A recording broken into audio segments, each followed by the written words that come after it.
Well, hello everyone. Welcome back for more Final Fantasy XI.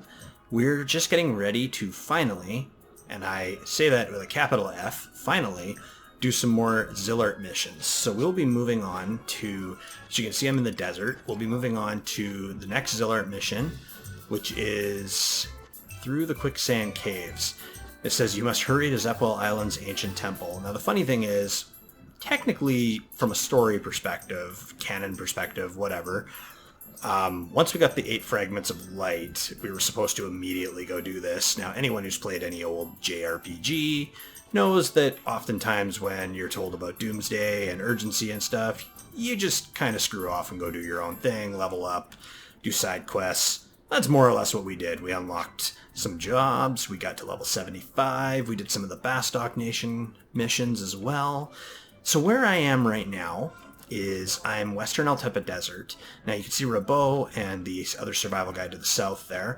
We're way the heck down in the southwest, just for anybody who might be doing this mission and might be following along using this as a guide. If that's what you're doing, that's totally cool. So basically we're going through this hidden little tunnel here, and that will get us to where we need to go. Now I've already got Ragecat waiting in the corresponding Quicksand Caves entrance that we're going to be going into. Now, if you have been in there before, according to the guide, there is a home point. It's home point number 1 for the Quicksand Caves. I don't have that home point. I have the other home point. But that's totally fair, though. Like, we're just going to do this, and then for someone who might need the assistance or the guidance, we can do this together. So as you can see, we've gone off the map. We're in typical FF11 fashion, we're off the beaten path in an uncharted area, and we're going to head down this way here. And yeah, let's see what these guys are in their late 50s, coming up as EPs, but we'll be going inside here. I hope I can get up these steps. Yes, we can. Big Burb, as much as I would love to have you in there, you gotta wait outside. Okay, so here we are. Here's the lovely Ragecat. You may also notice, too, that Mr. Pierson's looking a little different here. I'm actually still wearing the same kind of bronze reddish chest piece, the one that Ragecat's wearing. But I saw a lot of paladins back in the day wearing this adamant armor. I really like the look of it. This one's got better stats, but I used a thing called lock style. Now, for anyone who doesn't know what lock style is you simply type lock style, and if you like what you have on and you want that to be what you have, you just go lock style on, hit enter. I already have it turned on, and if you want it off so you can change things up, just go lock style off and you can toggle between the two. Very handy if you've got a certain look that you want for your character. It's really cool that they threw that in. Well, with we did not get here with haste or utmost urgency. These Dawn Maidens who won't help us without the Fragments of Light are probably not going to be too impressed, but whatever. You got what you pay for, right? Okay, so fairly straightforward map. The Quicksand Caves is really interesting in just how there's so many there's so many different entrances, multiple paths you can take. Certain places will only lead to, well, certain places. So definitely gonna have to explore these more at some point on my long list of places to explore. Okay, so we passed the Groundstone where we got our buffs. We're gonna travel towards I-9 and step on the circular pad to open the door. So I almost forgot to mention, make sure if you're doing this that you have a lodestone. I'll include that in the video description as well, but just please make sure you have that so you can get some of these doors open. We might run into a little bit of aggro here, which is okay. It'll feel like a proper dungeon run. Oh, you're a pally? I am also a pally. Let us joust. Rage, if you can commence the butt punching, that would be fantastic. Love you, babe. You know, one cool thing I did not know, and I'm sure many of you are shaking your head, is that when you use Boost and then Chi Blast, it does considerably more damage. I didn't know that, and now I know that, and I feel more satisfied knowing that. Threw up Sentinel, I've got Majesty up for the AoE love cures. Little shield bash here. One funny thing is I was doing merit points and I was actually throwing points into the shield bash cooldown being lower, but I was watching a guide. Oh gosh, I'm gonna try to pronounce his name. Ramoko. If you're watching, bud, I'm so sorry if I butchered that. And he has a pretty good paladin guide, very reputable player on the Azura server. And he was mentioning that it's better to put your points into other things like Sentinel or Rampart cooldown. So, wanting to benefit from veteran knowledge, I took some points off of Shield Bash. Unfortunately, you don't get reimbursed for those points, but you can always go out and grind and get more merit points. Not a big deal. Oh, and just in case I forgot to mention, if this is redundant, I'm sorry. Ice Shield here, Ice Spikes effect.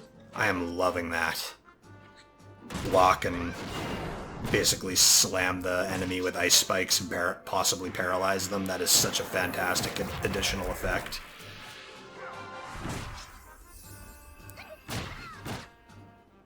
Well, whatever we fight next is going to get skill chained hard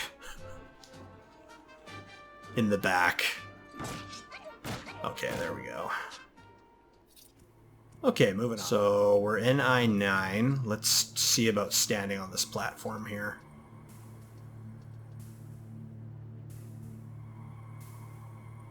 Come on. You gonna open? There we go. Thought my lodestone was broken there for a sec.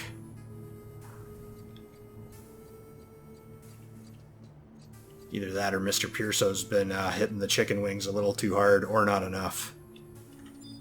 Okay, so we got more high-level Antikins in here. So we did the I-9 thing, we used the lodestone.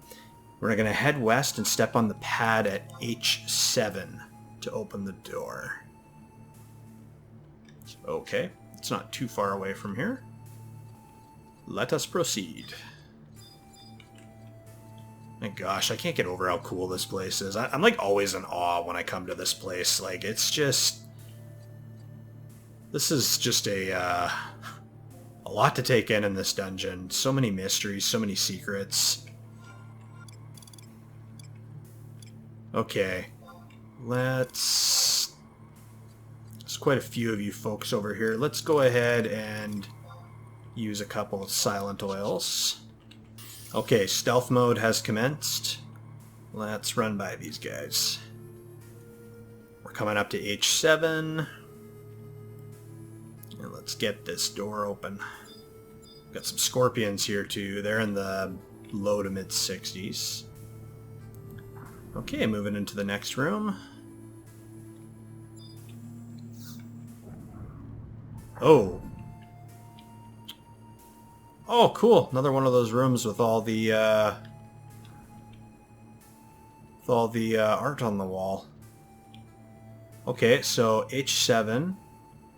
Enter the next room and drop down the hole in the floor at F7.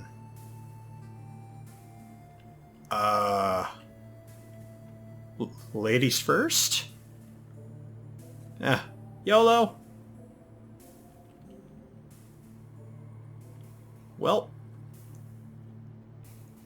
I feel like we would have broken our legs there, but hey, it's Final Fantasy. Just roll with it. So this drops us into the hidden area.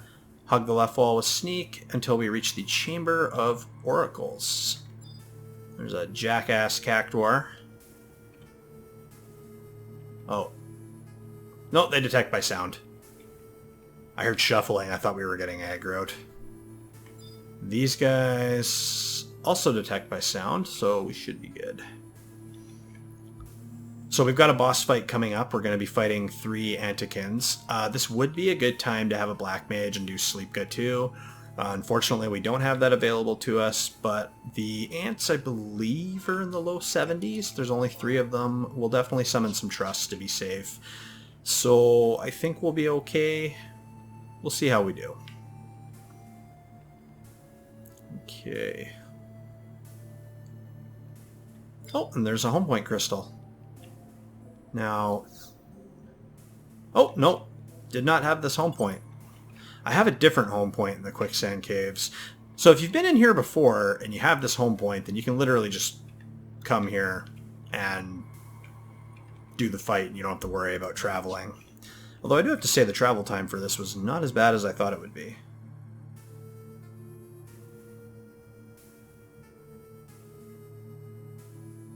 What? Oh no. It would seem our paths cross again, Pierson. Another space-time event, and yet you still stand. Interesting. Demorace, I really don't have time for this right now. Fear not. This anomaly was caught at an early stage, unlike the last. Its correction should be a matter of simplicity. Okay, let's get this done. Well, here we are. If you've watched some of my recent episodes, I mentioned there was one more mission fight that we had to do over due to the corruption issues we had. This is that fight, the Through the Quicksand Caves fight. So Demorace will be helping us to get that fixed. Let's get ahead and get it done. We're technically doing the fight for Demorace since Pierson's already done it in the actual gameplay. So we've got a circle similar to the one in Fei-Yin. So we're going to get Demorace to touch that, and then Pierson should be able to jump in and assist. Alright, picking through the Quicksand Caves on Demorace. And Pierson's jumping in as well.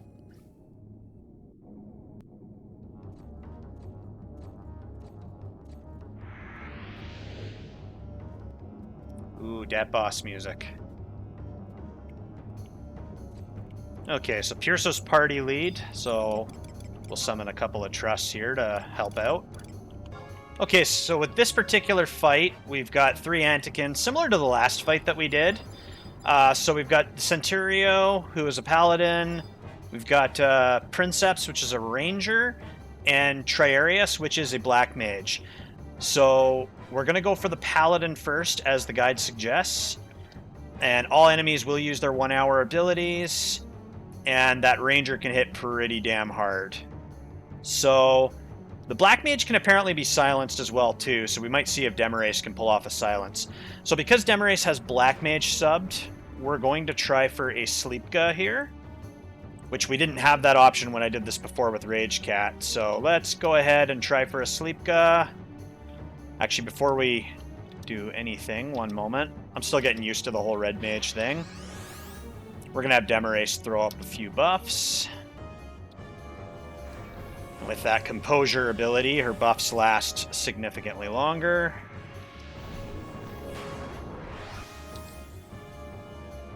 And then this way she's not taking too many hits when she does Sleepga in case it doesn't work. The Paladin does have resist sleep like Pierson has, so, well, we'll see how this goes.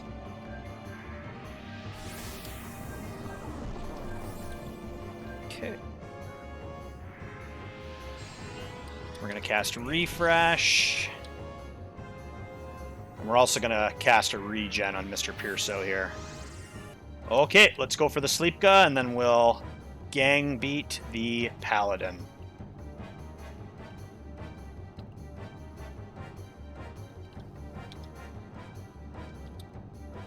Okay, I'll get Pierson ready. Oh, looks like that didn't work on any of them. Oh, well. Okay, we're going to do a Banishka on these guys, if I can get it off. And I'm going to go ahead and pop up Sentinel. There we go.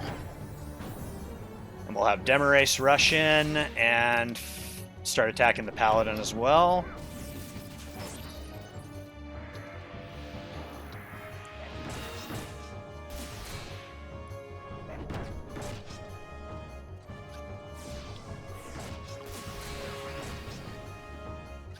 We're also going to do N Arrow 2 so that Demorace is doing a little more damage here.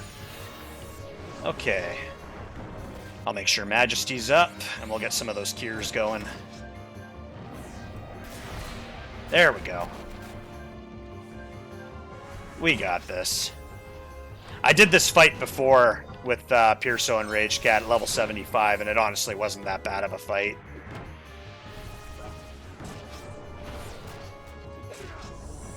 Okay. Demorace, if you could jump in with some spells, that would be greatly appreciated.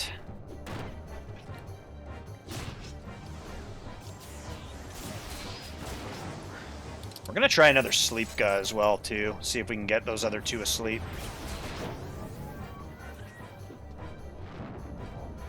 Oh, I think the mage might be asleep.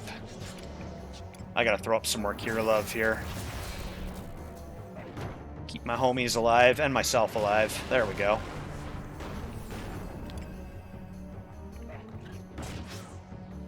Oh, I'm petrified. I'm so excited to be getting this fixed. Whoops. Okay, Paladin's down. Let's move on to the Black Mage. I'm going to try... Demorace does have sleep too. I'm going to try... Let's try this. I'm going to try... Because these debuffs also have elements attributed to them, so we're going to try Elemental Seal. I'm going to see if I can sleep to the Ranger. Oh, there we go. He's asleep. Now we can just focus on getting this guy done.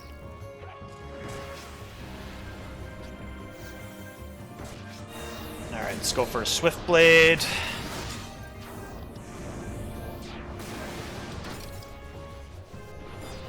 Oh, nice. All done. Now we just got the last one here. Now, the cutscene that comes after this also got lost, too, in my recorder corruption issue. So, easy, cool enough, though. Cutscenes are easy. There's a little thing called Goblin Footprints. I'm sure most of you who are watching know exactly what I'm talking about, but for those of you who don't, there's Goblin Footprints in most areas where you can actually trade an item from your inventory, any item at all, and a goblin will appear that will let you rewatch cutscenes. So we're going to take advantage of that little feature and be able to replay the cutscene so that we can have it for the series.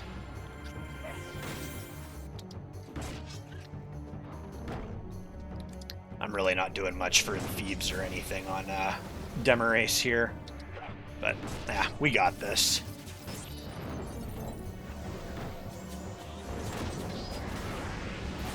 Oh, he used his 1 hour.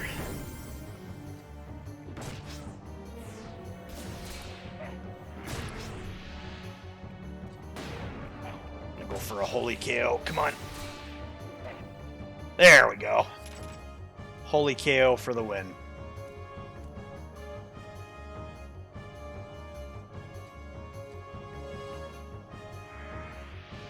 Alright, the baddies have been beaten. Now we move on to the cutscene, which Mr. Pierson's already seen. So we're going to run back to that Goblin Footprint here. Okay, so we're back in the entrance to the Chamber of Oracles at the Goblin Footprint. It's right by the zone, just to the southeast of me. Now, normally with this mission, like any other, we'd walk up to the pedestal where all the Fragments of Light go, and we would start our cutscene.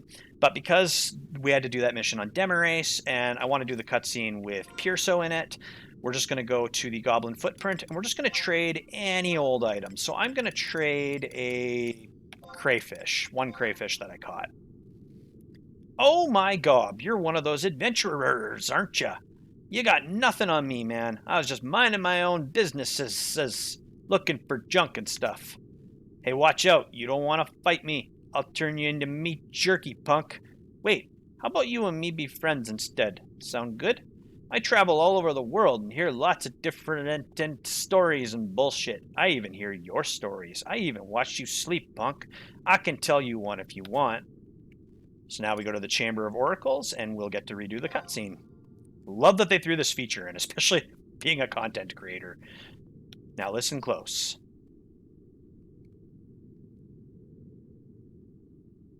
Alright, so we finished the Antikins. We're going into the chamber. Here's the next chapter of the Zilart story.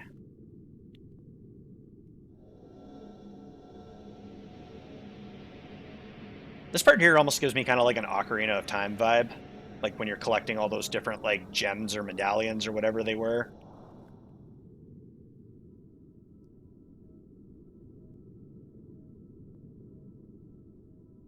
There we go.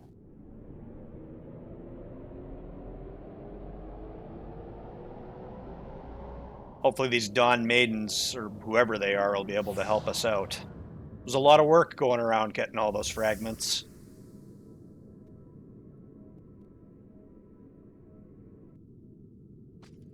So that is how it works. Oh, hey, Zaid.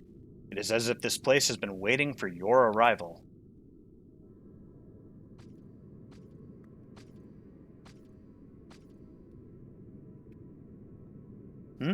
What is this?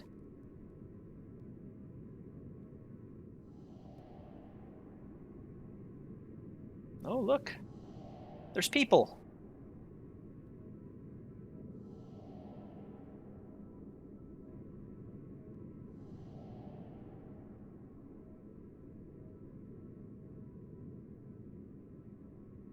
Hello, friends. You are friends, right?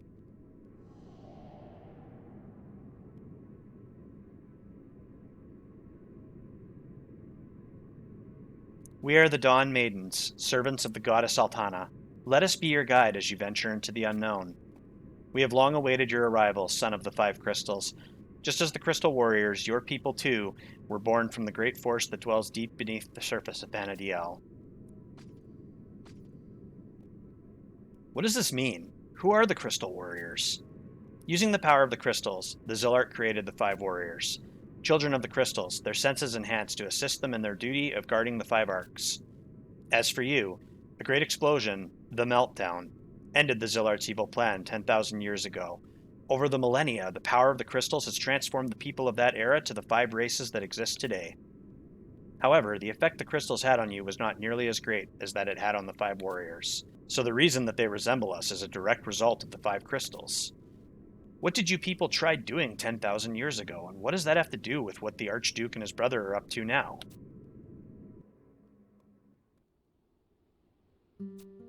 While visiting Dapperbath's tower, the elder of the two Zilart princes made a connection with the crystal. It was then that he had his vision. Whoa, pretty. Using his spiritual power, the prince became an antenna and broadcast this vision, a vision of the gods in eternal paradise, to the masses. According to the vision, people had been cast from this paradise long ago. However, those who saw this vision also heard an accompanying voice, a voice telling them that the light of the crystal would lead them back to paradise. When the energy of the five crystals was joined as one, the gate of the gods would open, and the path to paradise would once again be lit. These words, though, were not taken lightly by all. The Kulu of the Northlands and we, the Dawn Maidens, spoke out against the vision.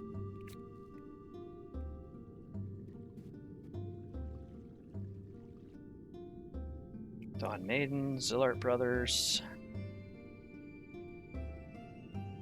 What would opening the gate of the gods bring upon this planet? With Vanadiel transformed, what would become of those who remained? Oh, there's Graviton.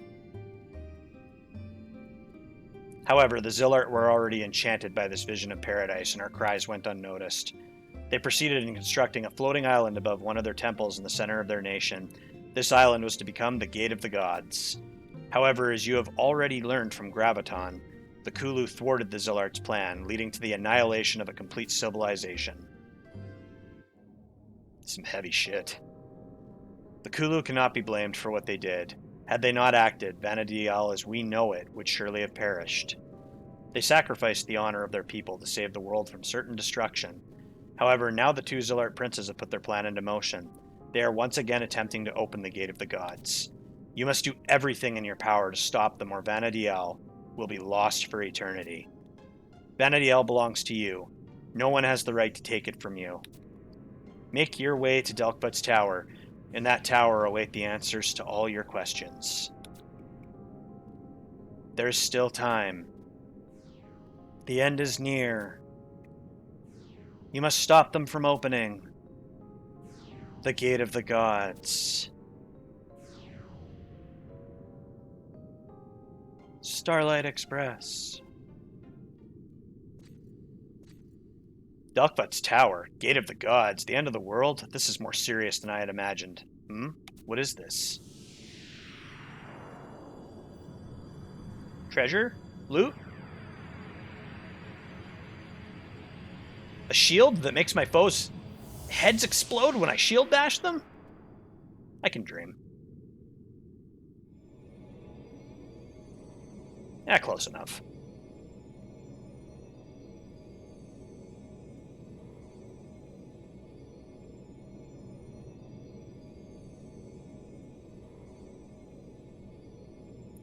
A prismatic crystal. You should probably take this with you on your journey. I will take a shard of it as well. So there you have it. The goblin slipped away when you were not looking. Cutscene's been watched. This is a great thing if you ever want to go back and relive the nostalgia of an old cutscene. Maybe you're a content creator like me. Either way, super helpful. Glad that option exists. What? What the hell, man? You ran ahead of me again? Rage, I'm sorry. I have no time to explain. We need to get to Delkbut's Tower pronto. What? Pierson, why Delkbut's Tower? That's where the Zilart brothers are going. That's where their big plan's gonna happen. It's time to put an end to this madness.